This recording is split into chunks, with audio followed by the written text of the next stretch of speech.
I raised the bottle to my lips. The smell of cheap peat and smoke entered my nose, sliding its misty fingers into the back of my brain. The amber washed over my tongue, sliding down my throat where it set up shop. Fire sale. Everything must go. That's when the terror stops.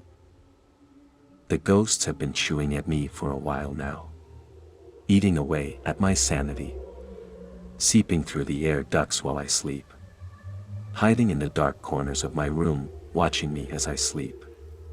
When I wake, their eyes gleam through the muddy darkness. I rise from my bed at 3:45. I've only been asleep for roughly 90 minutes.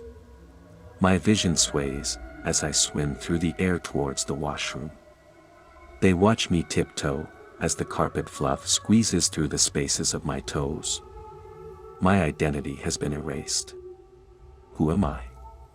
It takes me a second to find the greasy spot on the wall where my hand rests every time I come in here drunk off my ass, barely hitting the toilet bowl. When I'm not drunk, I can smell the walls. A faint ammonia-like smell wafts into my nostrils. An alarming signal that I need to clean the bathroom. A sip of cheap scotch will fix everything. It always does. The ghosts are in full force before 1 p.m. In the early morning is when they are hungriest. A constant vibe of darkness lurks behind my skull. I cook at the busiest restaurant in town. It's a good living, but they dangle the carrot in front of me ensuring I never leave. Every night, I try to subconsciously recreate the adrenaline rush of a busy service by slamming endless amounts of alcohol back into my skull. I'm not the only one. The rest of the cooks, save for a few old-timers who can't drink anymore on account of the fact that it will kill them, rest their grease-coated arms against the cold marble of the bar top at the end of their shifts. A cool grounding, giving them a moment of reprieve before they enter Shot City, blasting away at their brain cells like a game of Space Invaders. For me, the Space Invaders are those pesky little memories I cannot seem to shake. One shot, boom, away goes the time I shaved my father's face before he succumbed to cancer. He was unable to, due to the stroke that had decimated his former self, leaving him a shell of a man. Boom. Another one. There goes my mother's suicide attempt when I was 11. I was home that day, just so happened to pick up the distress call to my father. I've done something bad. That ghost loves to sink its claws in, as pools of blood form around the wounds and drip down into the base of my brain, drowning any form of a normal childhood one might experience. By the time we exhaust the cold beer supply at home base, we sprawl into the night, loading up the local bars, ensuring their staff will make bank. With each drink, we keep the enemy line tight. The ghosts stay back, transparent bayonets in hand pointed directly at us, waiting for the right time. The main residence, our home away from home, is where we go at the end of the night. We are welcome here because we empty the fridges and fill the tills. This is when the real party begins. This is also when I see him. The bloodthirsty monster that feeds off my waning sobriety.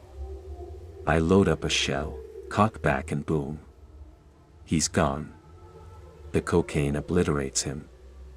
In steps an impeccably dressed, Oxford-patched professor. A ghost accountant of sorts. He's here to take inventory. To present my trauma as facts, instead of feelings. This is about the part of the night I try to forget. This is when I become the ghost. I attack my pals with one sad, depressing thing after another. Raising the hairs on the backs of their necks, unaware of the damage being done. My brain keeps cool, ejecting one hot shell after another, as the smoke rises into the air, choking those who haven't left already. Happy faces morph into sinking heads that bog down into the fog that spews from my mouth.